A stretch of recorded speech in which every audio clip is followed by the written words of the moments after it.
Hello, everybody, and welcome to another better way of life for you and us and everybody else out there. It's Friday, for Friday, and I feel good. And joining me, as usual, is Marianne, and we have a great special guest as well, don't we, today? Do I certainly. I spotted her a while ago and thought, that's the one. We thought, yeah, she's definitely our kind of person because just like us, she's been calling it out on LinkedIn for a long while, which, you know, is very necessary and needs doing because there's a lot of it about, you know what we're talking about? We're talking about the brown smelly stuff that kind of inhabits the place when certain people write it every morning and you digest it, or do you? And that's the question today. Why are you digesting this stuff if you are? And if you are, why are you putting your noses up people's? So we're going to get her on as quickly as possible to talk about this stuff. This is the wonderful Sabrina C, but not that Sabrina C. Just in case you were thinking we got a singer in. Right, here she is, Sabrina. I could try and sing for you, but that would be really painful. So yeah, probably not. But do you like espresso? I do love espresso. I have. There you go. Well, there you go. You have something in common with the young lady there. Sabrina, first of all, thank you.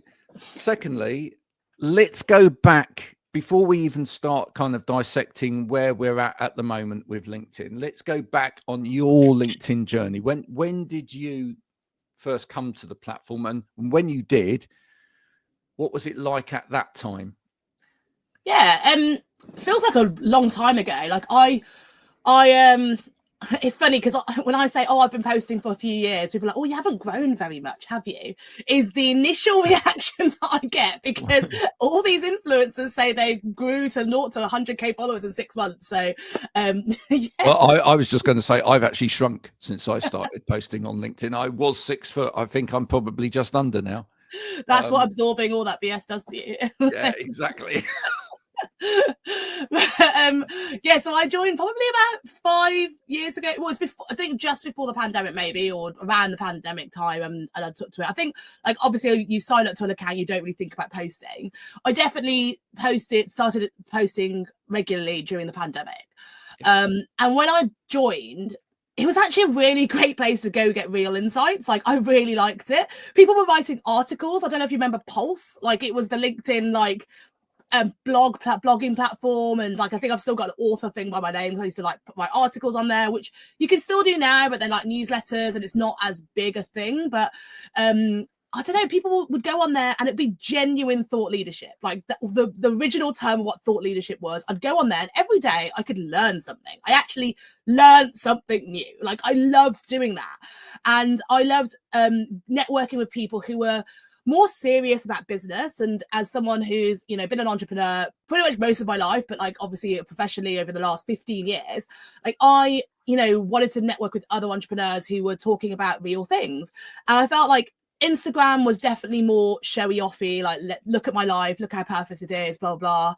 And, you know, TikTok wasn't a thing back then. And, you know, YouTube was a lot of effort and I just didn't have the patience to go through videos and whatever.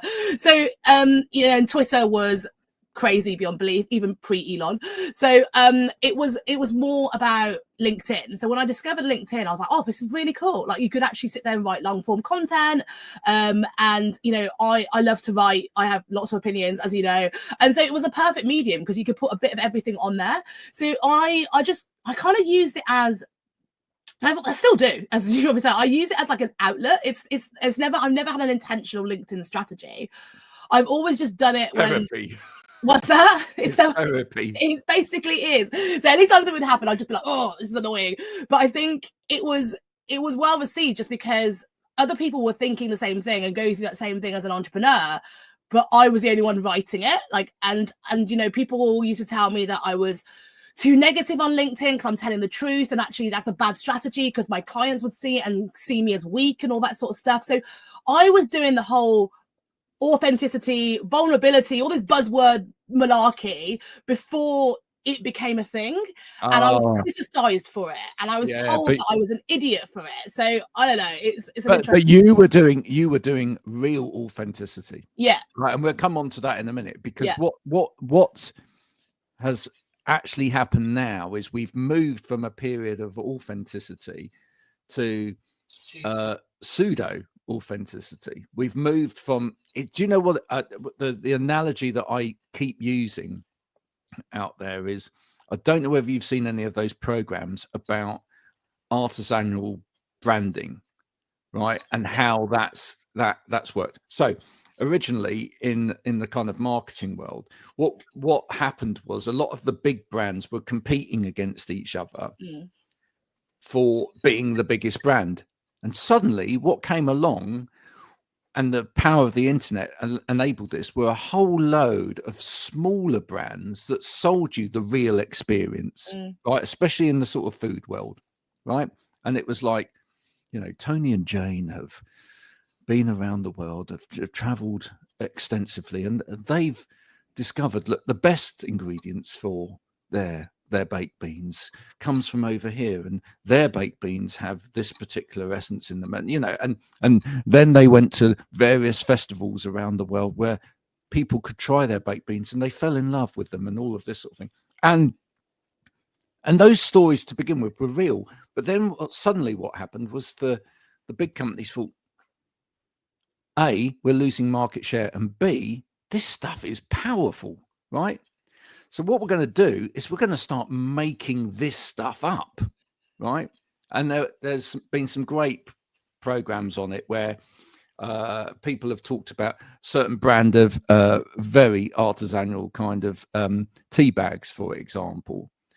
And the reality is that brand of tea bags is actually owned by a bigger brand of tea bags, who are actually owned by a company who's got nothing to do with tea. And actually, a lot of the stories on the packets are just kind of made up.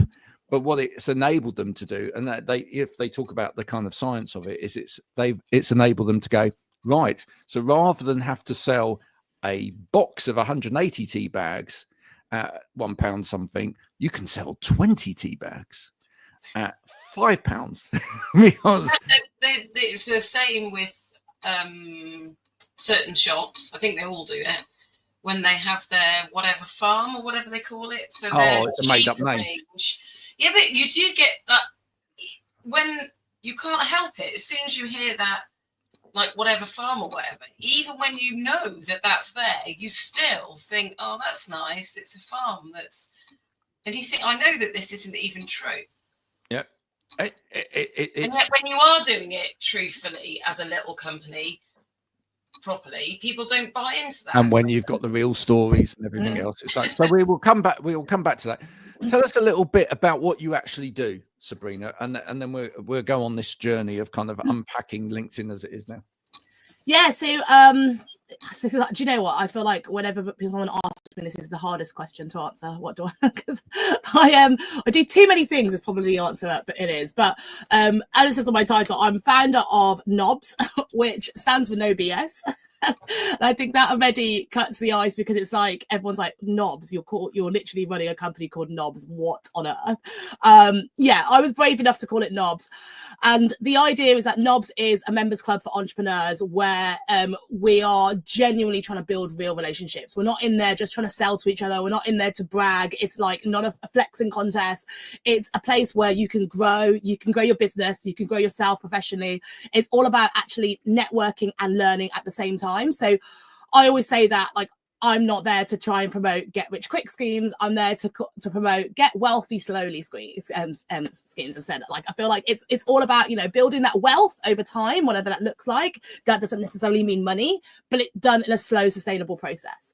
And so I think for me, that's what it's more about. And so NOBS was created out of a frustration, really, because I joined so many different members clubs out there who all promised the earth and like told you that if you come in, you'll meet the classic like-minded people, whatever that means. And then, like, you know, you'll network around, you'll get loads of leads, you'll grow your business, you'll have all these events. And then as soon as I joined, I didn't hear anything from anyone. Like, I didn't really speak to anyone. The quality of people in there were awful. And I just wasted thousands of pounds every month on these sort of memberships, and I never went because it was so cancelled it. and they'd be like, oh, why your credit card's rejected? Like, you should come join us. I was like, I haven't spoken to you in a year, and only now you're actively like, and I'd bring it up. I haven't recently, again, I brought it up. I was like, I've been trying to contact you for a year. You haven't replied to me. And now that I'm trying to, like, you know, now you want my money, you're suddenly all over me. I'm getting emails, calls, all this sort of stuff, LinkedIn DMs, and you're on it. And suddenly your comms is hot because my credit card's been rejected. And I'm like, so I bring it up and I said, this is awful. This is not how you treat members. And they're like, oh, so sorry. If you want to join again, let us know. And that was it. Like, you know, they don't actually care. So I was like, I'm so sick of there's so many people out there. Like, now every Tom, Dick and Harry has a community, and they're all talking about community. But when I speak to people, go, I'm building a community, and I ask them about the community, they don't tell me about how great the members are. They don't tell me what they want to do and achieve, how they want to help people. They just go, oh, we've got 2,000 members now. I'm thinking, how many of them do you even know the names of? Like, they don't care. They just care about growing the numbers to say they're really big and to, like, look really popular. They have no care about what actually it means to build something. So I'm trying to do the opposite to that. And people call me like an anti-influencer. I'm trying to create like an anti-community because I just don't want to be like everyone else doing that same sort of thing. I actually want to have a small group of people who really care about growing the business, who really want to support each other grow, and just like don't want to absorb any of that BS and are so sick of it and just want to learn and grow the business properly. So that's kind of what I'm about. And to that extent, we have a lot of synergy because obviously we have a community called A Better Way of Life. It's a community group.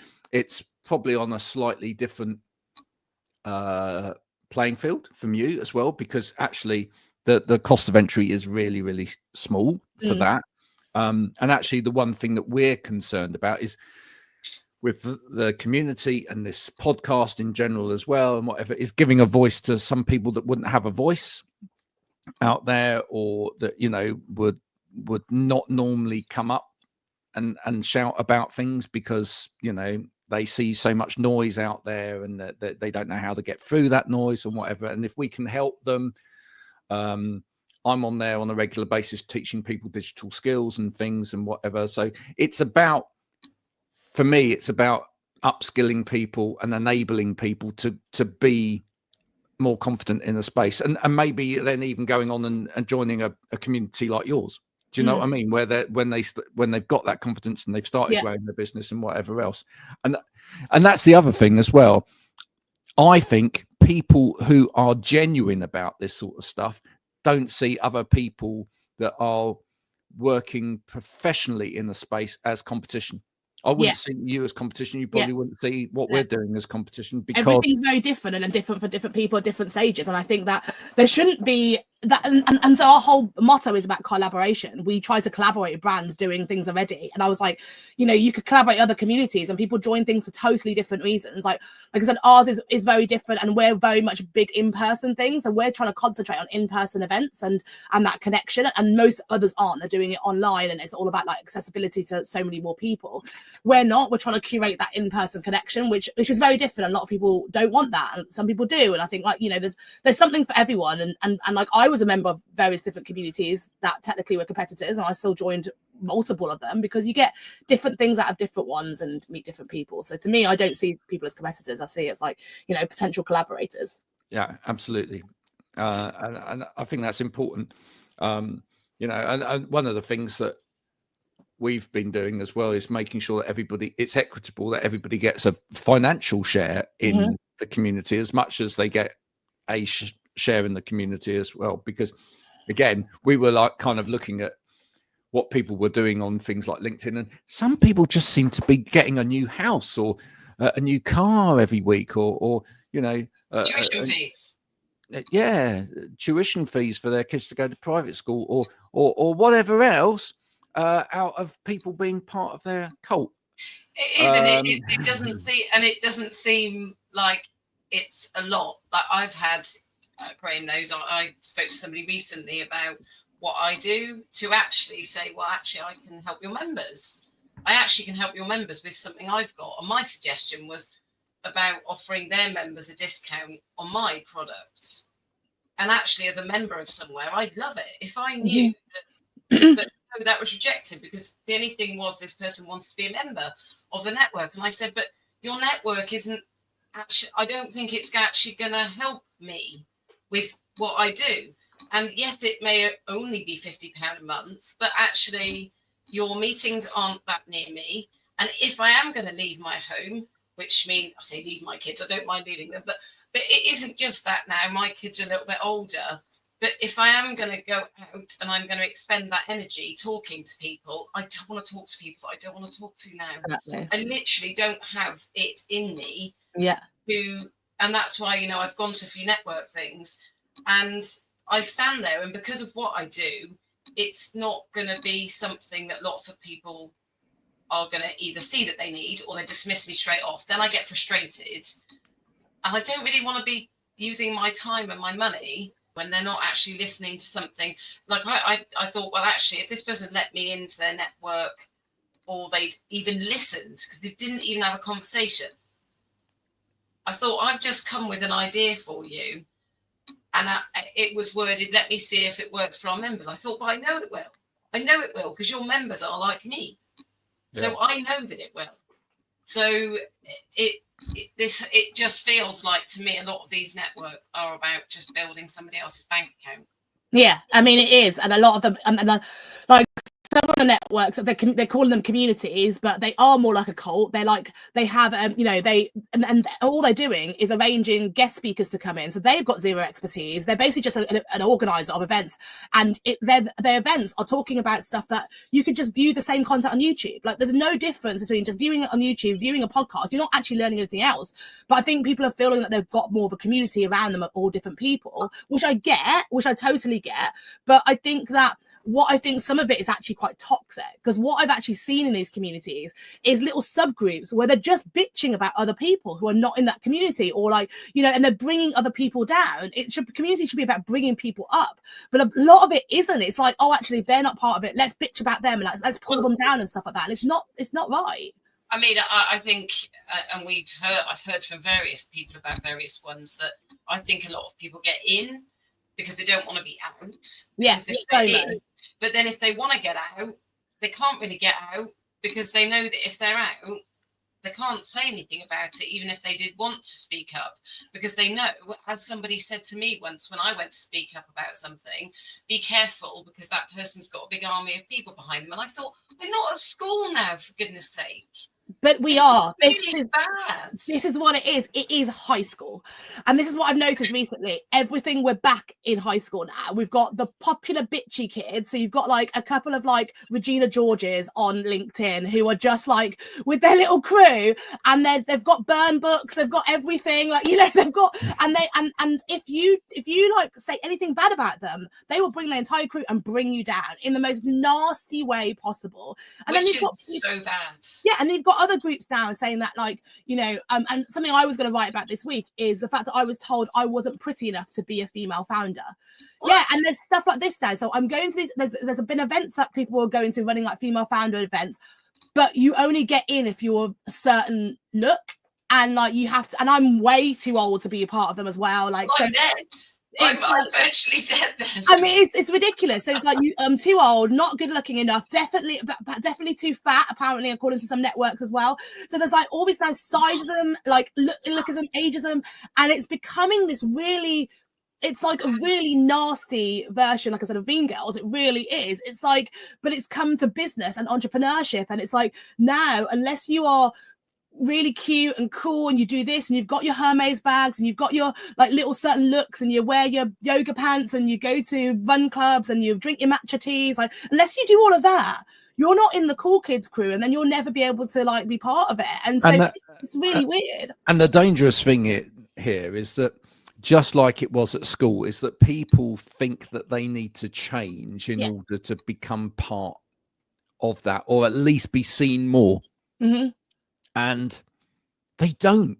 That's the thing. I really, you know. Do you know the funny thing about that though? Just before I came on, because I didn't feel very well earlier on, and hence my hair's already done, so I certainly wouldn't be in the club. But I have got my yoga pants on because I have got leggings on, because I was going to go to the gym and I thought I don't feel well, and it got me thinking about, what does professional mean? So I was be doing a post about this. What does professional mean? And it got me thinking about what I do, because I teach people how to train, how to present. And actually, one of the biggest things I had back was that people said, you just literally are authentic, Marianne. You are. Like, when you're thinking something, you say it. And that actually, is this sanitized version of, as you were saying, is that professional? Or is it that, you know, I could have said, I don't feel well, I don't want to do this. But actually, I was saying, look, I don't feel 100%. My hair looks rubbish, but I'm here. That surely is professional, because it's, I'm sticking to my work. Do you know what I mean? And it makes you just think, when you look out there, what is real? Like, what is this all about now? I totally echo that, because I also the same. Like, I didn't really sleep this weekend. I've been feeling really awful, and I was like, I could easily cancel this and be like, you know, I just feel like I feel terrible, and I'm not going to be able to do it. Let's do it another time. And that's what a lot of the content's all about now. Put yourself first, like, you know, mental health matters and all these, like, you know, buzzwords. And I'm like, all they're doing is teaching you to actually be less resilient, because like this, like, you know, if we're chatting now for an hour, I can get through this. Like, I've got enough energy to put that on. Yes, sure, afterwards I'll feel a bit tired, I'll probably need to, like, lie down, but it's fine, it's okay. And, like, you know, but what I'm just gonna, if I just put it off, I'm still going to need to tackle it another time and have to reschedule it. And, you know, it's like, it's not like I have all the time in the world. I'm busy, so is everyone. So if you feel well enough to tackle something, muster up the strength and do it. Because pre-COVID and pre all this, you know, stuff that used to happen, people used to do that. And sure, there are things that needed to change. People overworking, burnout, all that sort of stuff. But I think it's overused, all these terms. And I think now people just like, oh, that's, you're just going to burn out. No, I'm going to get tired. There's a difference, right? I'm going to feel a bit tired and I'm going to feel exhausted this evening, but I'm going to sleep and then I'll be fine in the morning. Like, but people go, oh no, you're going to overwork yourself. You're going to get overwhelmed. And I think there's too much like hyperbole around all this sort of stuff. And I think people are just, and now when I speak to people are booked up for weeks in advance. They go, I can't fit anything in. I'm like, okay, so you know, how are you booked up? You said you weren't doing that well at business. Oh, but I only do 2 meetings a day, otherwise I get too overwhelmed. And I'm like, if you only do 2 meetings a day, that's why you're not doing that well at business, because you're cutting your workload down to only 2 meetings a day. They're like, oh, well, I need to make sure I do this and this and have enough free time and like, you know, read my books and what. I was like, that's great, but you can't then complain that you don't have enough time in the diary when you've got 3 hours that you're just sitting there like needing some me time.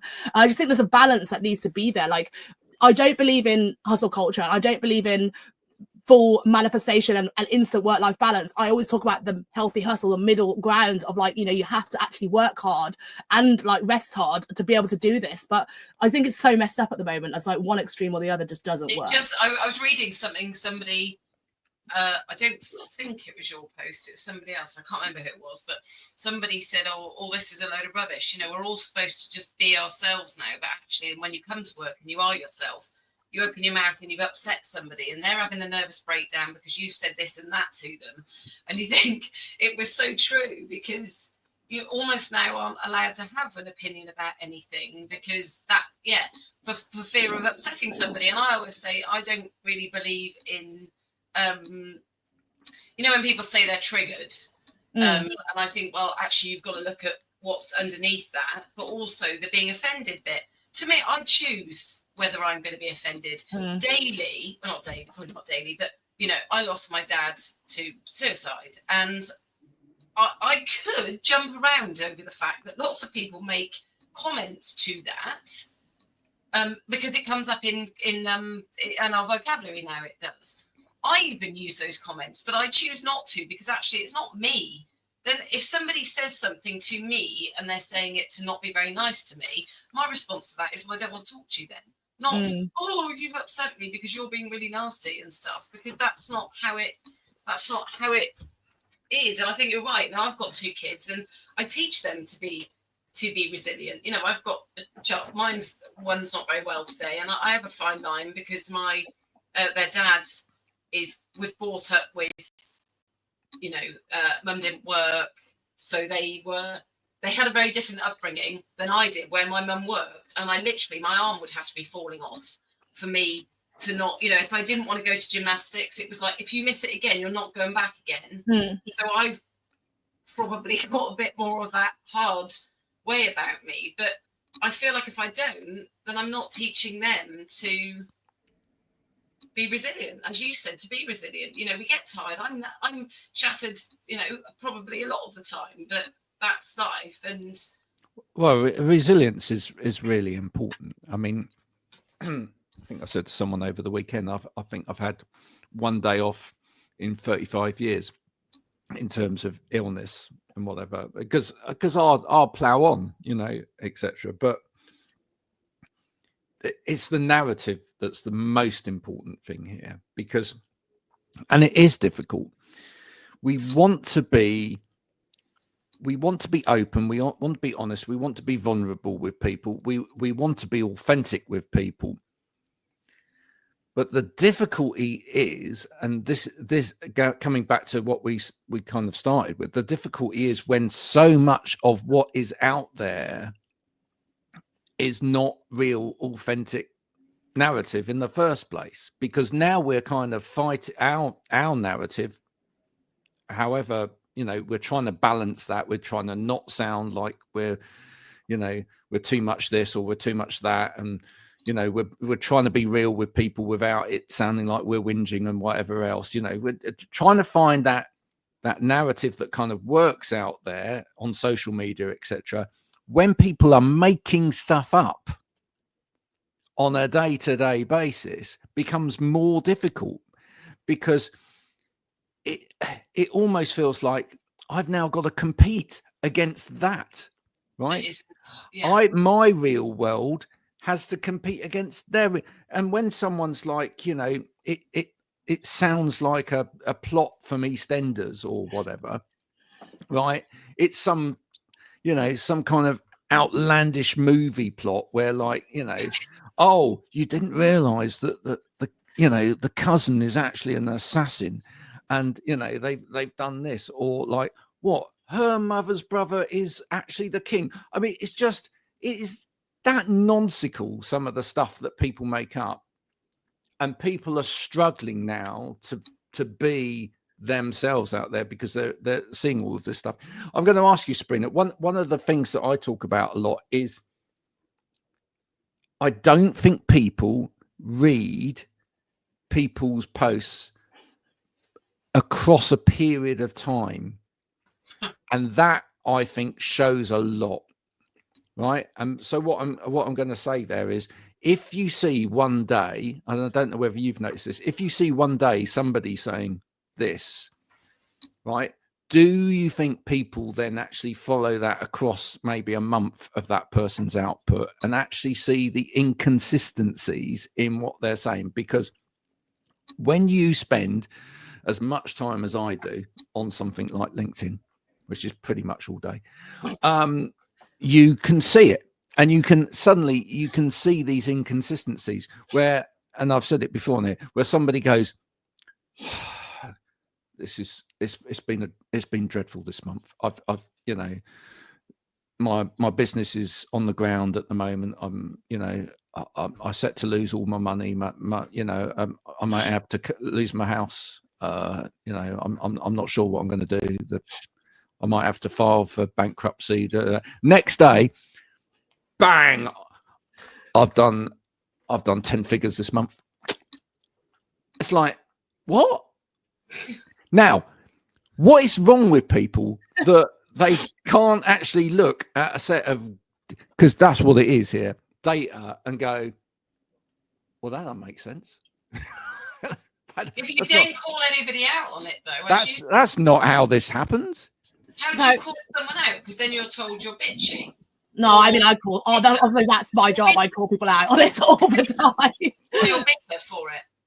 I don't think so. Okay, this is what I think, because I get told this all the time. Like, we talked about earlier about saying, you know, turning up to work, being authentic, and like, you know, you're offending people. So, for example, I hate the word authentic now because, like you said, it lost all meaning because people are manufacturing authenticity. So much so that I have to now refer to myself as authentically authentic, because like, I actually am authentic. And so it's ridiculous. So I think, like, as someone who's authentically authentic, it all comes down to intentions. Like, I don't think you can be offended if it's the truth. And that's the difference. I am just speaking the truth. Also, I keep saying to people, you don't need to be nasty or offensive to people to speak the truth.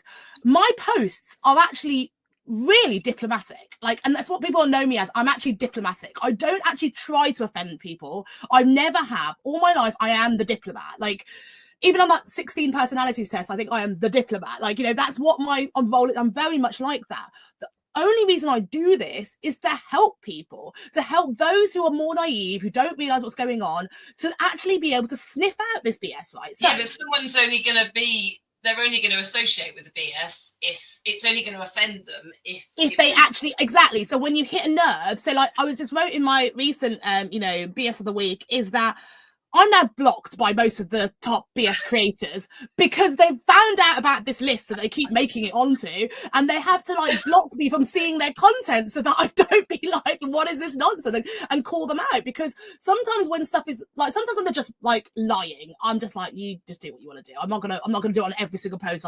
You need 10 full-time jobs to be able to do that.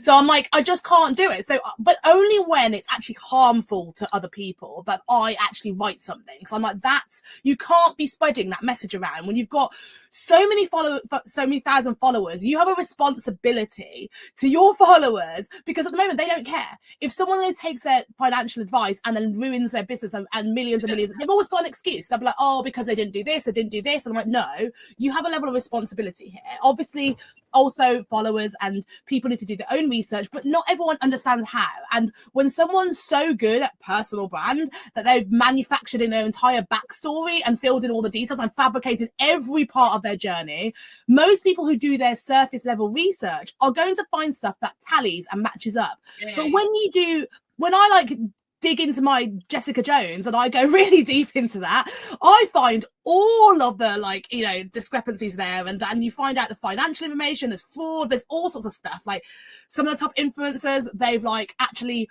you know, wangled their ex-husband out of loads of money and screwed them over. Like when you find out the backstories, there's always dirt on all of these people, how they got their money.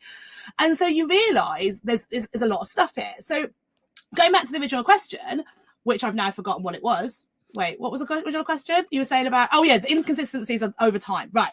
Lots of thoughts on this, because I always realize this, and someone wrote it the other day.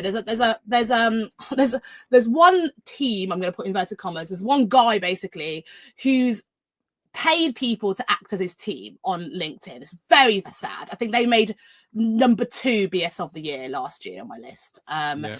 Because they selling LinkedIn services, and I know exactly who you're talking about. It's pathetic as hell. Every single one of their posts is like, how I make this much money, how I make this much money, how you could too, follow my blueprint on this stuff. And I'm like, this is so sad. And then you know, all of it is so fake. If you and like all comments under it are just from like overseas pod members, and just like, it's just so silly. Like if you look at it, you realize it's just fake, but they're going to con some people who are unaware.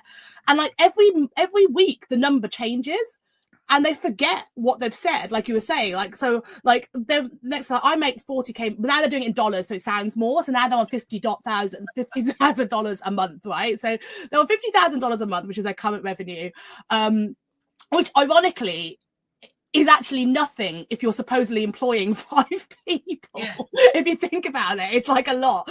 So when they're talking about this sort of much revenue, they forget, and then they're like, wait a minute. And then I can see it like on other sales people going, oh, I need a funnel to be able to book people, comment this and I'll get your funnel. I'm like, why are you commenting if you're apparently selling this service and you're apparently flooded with all these calls? And like, I think they put a thing with all their calls down, and it's like, you can see they're booking in calls like 3 a.m. because I obviously done it wrong. And I pointed that out, they deleted the post, redid it with New Times.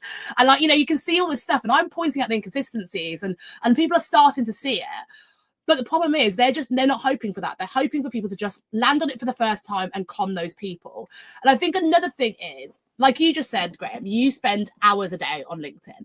Lots of these these gurus are admitting they spend 5 to 6 hours a day on LinkedIn, like commenting, doing all this sort of stuff. And I'm like, well, how do you have the time to actually service your clients that you supposedly filled your books with, and have a life that you supposedly love because you have the best life in the world, while spending 5 to 6 hours a day on LinkedIn? To me, it doesn't add up. But these people do this, and I think that all these people are absorbing so much content that they just forget. Like, I think they actually just forget. So like you were saying, Marianne, oh, whose post was it? Was it yours? No, it wasn't, because we're so over-consumed with content that so if someone's saying one thing one day and then saying the opposite the next day, people just not going to remember. Like, we talked about another notorious influencer earlier who's full of it. That person is all about like trying to say you must do this, you must do this, work really hard, do this, do that. And then like when it became like not cool to do that, they were like, you must switch off, I'm not going to post. And there was loads of posts over the Christmas holidays going, I'm going to have time with my family because that's what I do. And, you know, I've got a business that just works in the night, so I don't need to do anything. So I'm not going to be posting on LinkedIn. I was like, wait, so you're writing a post about not having to post on LinkedIn while posting it on LinkedIn? I was like, can someone add this up? Because none of it makes sense. And then every day they're posting a post. And I'm like, and then they're replying on the post somehow. So I'm like, how are you saying that you're not spending any time on LinkedIn when your LinkedIn is being commented on like 500 times a day? So and they'll only reply to certain posts. They'll only reply to certain comments. So if somebody's once that somebody had commented that they'd written a post about one of their clients they'd seen, and this client was making however many thousand, I don't know, tens and 150,000 or something, and they were offered if this person said they wanted to buy them a drink, and I said, well, I hope you asked for bubbles then, if it was, you know, if he'd done so well. Oh no, I only asked for vodka and lemonade or something like that. And I said, oh no, it's not good to take the mick when it's somebody else's money, knowing full well that this person runs a network that does exactly that, you know, and as somebody that, you know, I don't have money to burn. And the irony with all of this for me is Graham knows what date. I had my date extended, by the way, Graham. So I've got my own centre. I have to do all quality assurance stuff. So literally everything I do, and Graham knows how big it is and what I have to do that. I'd be far, far better if I chose not to. I'd have a whole lot of work that I wouldn't have to do. And I just wish that people would do like you're doing, or people, when they're buying any service, would look a little bit further in to see, and there's a post I've written about this, it's going to go out, about, you know, I know that what I do is, I know that it's good, but I also can prove to my customers that it is, because actually I have to do my marking. I then have to have my marking checked. I then have to have that marking checked by somebody else at the end of the year by taking a sample.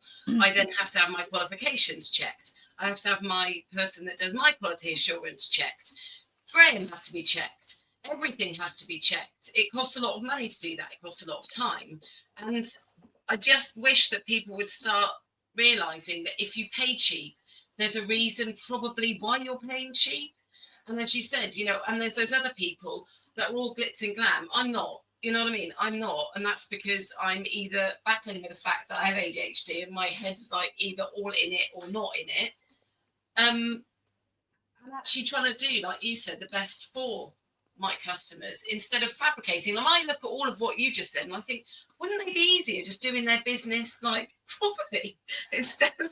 But the thing is, all of what you just said makes you a legitimate quality business that's doing things the right way, and you're about quality. But that stuff's not sexy. The stuff that sells is promising a dream that doesn't exist, and that's the problem. So even now, when I'm trying to get members to trust me, what I'm building with NOBS, I'm talking about building quality. The people we get in are the best of the best. So, for example, we do a personal branding workshop, or we do LinkedIn training. But instead of getting one of these self-proclaimed gurus to do it, we get the LinkedIn team to do it. Like, there's a difference. So, like, we go to the source and get the best of the best. When we're doing an email marketing masterclass, we get MailChimp to do it. When we're doing our content creation masterclass, we get Canva to do it. We get the world's leading brands to come in and do it because we're all about the quality. We're not going to trust someone who says they're really good at what they're doing. But then how do you trust me? Because what if I'm full of the same BS that everyone else is, unless he takes time to actually take a chance on me? And I'm not promising the world. So people have actually, like, we've had a couple of people who then left our community at the beginning to go somewhere else because they said, oh, they promised them all these leads. They promised them that they would get this business, they'd put them on a magazine, they'd put them in this, they'd do all this sort of stuff, they'd put them on their podcast, blah, blah, blah. And they promised them all this stuff.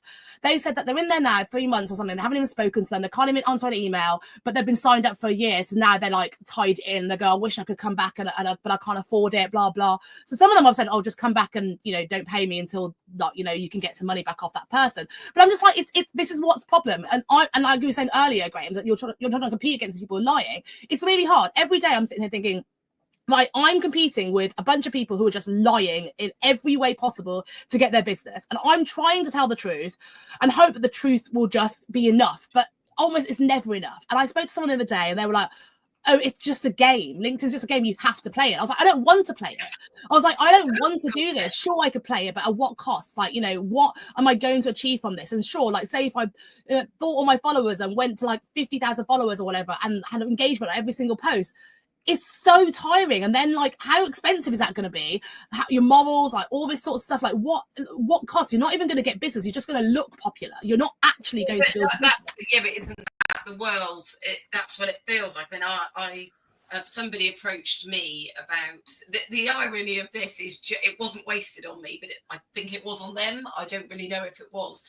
So this person said to me, so I think I'd commented, because I just wanted to see what happened, on the fact that they were going to sell me a course. No, it was a free course, but ultimately it was going to be knocked down the line. So anyway, this person then, obviously, because I'd clicked it, said, oh, did you want to access this course? Blah, blah, blah, blah. I can help you get customers, all this lot. And I said, well, you don't actually know what I do. You don't actually know. And I said, my customers really, it's not that, it really isn't. I said, you know, I'm dealing with company, they don't want what I'm selling anyway, because it's seen as something that you don't need, because every man and his dog can be a trainer, because they are. And then he said, we got then talking about the whole, I was saying about it being a popularity contest. It feels like, to which this person said, but it is a popularity contest. And I said, well, I'm sorry, but that's not the world. Like, that's not for me. I do what I do well, and I want other people. I want to teach other people to do it well, and for their businesses to be genuinely good. And so in the end, twice now I've said it. I said, but I know that you were going to sell me your course. I said, but I'm just wondering, we could work together on this, because I could actually help write your course correctly, because it's actually what I do for my business. That's what my business is. I write courses and educational content. The first time he ignored that comment. And the second time, oh yeah, okay, I might get back to you on that one. But I just thought how funny it was that if genuinely this person was interested, it would be, actually, this person does know their stuff. I am qualified. It is what I do. Then actually maybe I could help somebody that was genuinely interested in writing a course. A course isn't just stuff whacked together and then put on something. It's more than that. Because it wasn't interested. Because it never was about that. It never was about that. And I said, unless you find out what I do for a business, it's not a gimmick. You know, so much of this seems to be gimmicky, and because they don't like it then when you see through it. So many of them, any of them now that say that they're going to sell me a course, I say, can I look at how your course is written? Well, of course, and that's what got me the qualification snob title, because I questioned somebody. So, which you probably like, the fact that I owned that title. And it's important to do proper gap analysis of what people's needs actually are. And that's what none of these people are actually doing. I mean, we put together our own LinkedIn sales training course. We have a LinkedIn sales training course. It is that. It looks at what you need to do to sell on LinkedIn, right? Because I sat on lots of LinkedIn training courses myself, and one of the things I found was most of them were telling me in a cookie cutter way what to do. Yep. Right. So when we developed something, I used years of sales training and understanding markets, and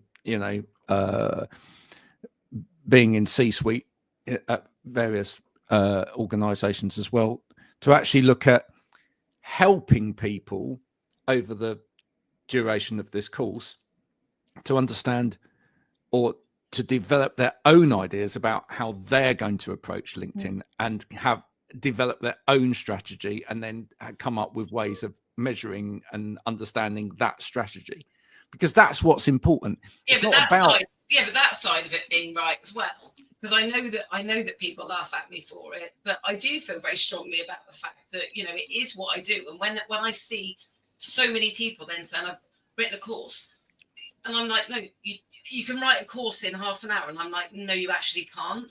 You literally actually can't. You know, I know that it took me 6 years to think up something after looking what need there was in the market, not a gap, but it was a need, that there was a need that was out there. And it doesn't take half an hour, and you might use something, but it doesn't. And actually, if you're then going to deliver that properly, because it's all very well people write a course and then they just whack it online. And I'm like, how about actually being able to learn how to then teach people properly? If you really know your stuff, how about you learn them properly to actually, as you were saying, teach those people to do it, rather than just selling people, whacking it out there because it will make money when you're asleep. I literally wrote, so on my other podcast, like sniffing out the BS one, which I cover a particular topic each week. I did a course creator BS one because I was so sick of that, and it's exposing all the stuff about how these courses are made, and it's the promise of passive income and how easy it is. And you've got platforms like Kajabi or whatever we can help make courses. But there's now AI driven courses, and all people are doing are taking a course that someone else has sold, and they're just replicating it, and they're just changing everything on it, and they're just stealing other people's courses to do it, because they don't get caught. Like, unless that course creator or someone else happens to buy both of those courses, you're not buying into any experience, not buying into any knowledge. Of course, for me, it's really painful because it's what I do. So people just sort of say to me, but I don't understand what your problem is. And I said, but my actual problem is that what's happening here is that it's just a get rich quick scheme, when actually educating people isn't about getting rich quick. You know, I actually will be taking mine to e-learning, but doing it via videos. And the only reason I'm doing that is because I know that so many people will go down the e-learning route because it's cheaper.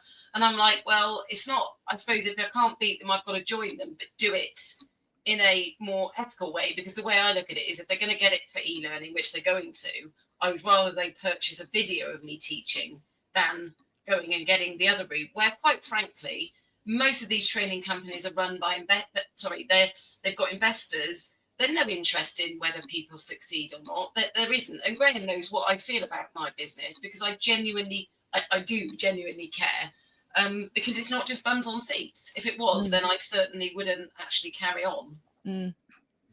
It's a brilliant conversation, but let's bring it back round to LinkedIn to kind of finish today, and where we're kind of going now with it, because one of the things I know that we're all doing, but we're seeing more of it now, which gives me kind of light at the end of the tunnel vibes, is we are seeing more and more people writing about the BS and saying and calling it out, and or finding creative ways to actually highlight it to people as well. I myself did a spoof video last week talking about headrests and neck rests, and there was absolutely no point to it. And I got to the end of the video and I said, there's absolutely no point to this video whatsoever. But what I want you to do is go and then I showed them on the screen somebody who'd created this great piece of informative video on LinkedIn about neck rests, and went into all of the good detail about what they can do for people. But I was just showing people how ridiculous they are, that they come in, they look at this because it's got the right kind of text on it and the right edits on it, and it's got the right music on it or whatever. They'll watch this video, which is all cut up well and, looks funky or whatever, because they think they're going to learn something. And actually at the end of it, what they're told is, no, actually, the great stuff is over here. It might not be produced so well. It might, it might not be so exciting or whatever, but this is the actual information. I'm doing that. I mean, a lot of my polls, what they're designed to show people or get people thinking about is, are you actually thinking, folks? Are you actually understanding this stuff? The amount of times that I'll put the poll bit has nothing to do with the post itself, or it has some kind of tenuous link to the post itself, and the post is actually really trying to drive home a point about thinking about stuff, and people will go and vote on like what their favorite biscuit is, but then when they come over and they go, and I'll quite often put one in there that's like, I've read the post, you know, and I'm actually toying with people. I'm actually trying to get people to wake up and see you are not paying attention. Do you think there is light at the end of the tunnel? Do you think if more of us make the right noise in the opposite direction, that we can actually orchestrate a change there?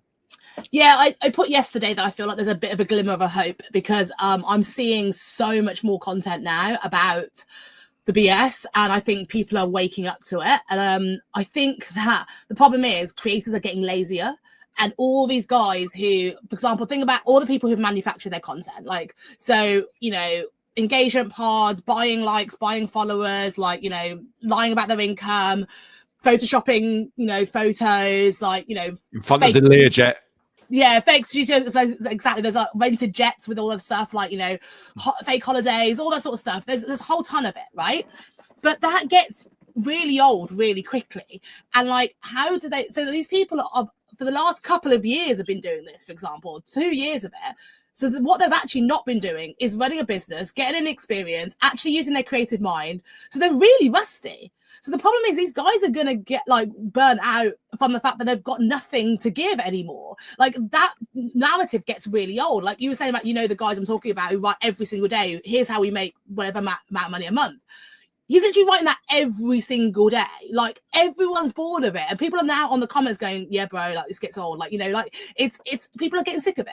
So I've noticed now there is like, and some people who are deliberately trying to do rage bait online, who are deliberately doing that for, you know, engagement, people are getting bored of it. And more and more people I speak to are saying, I'm so tired of LinkedIn. Like, people are actually writing stuff like they're quitting LinkedIn, they're going elsewhere, they're trying to find what's going on. They're just so bored of it. It's why I started investing more in like YouTube now. So I've started a YouTube channel and I'm creating content there.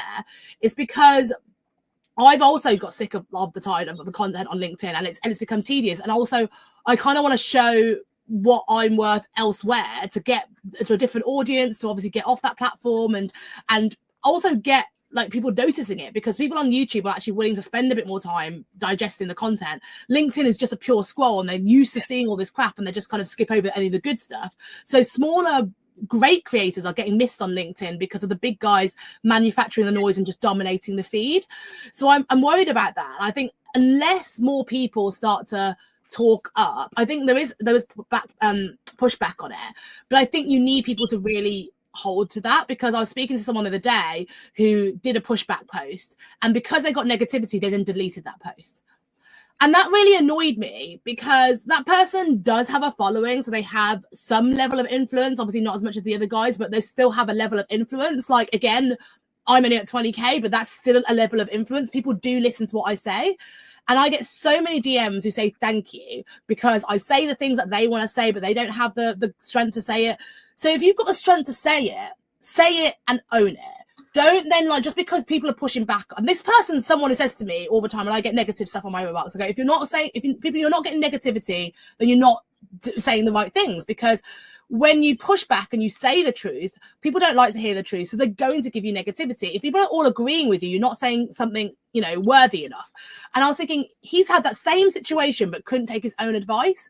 And I get it, it's not nice. I don't like it. I get negative comments all the time. I don't like it. I wouldn't wish it on anyone.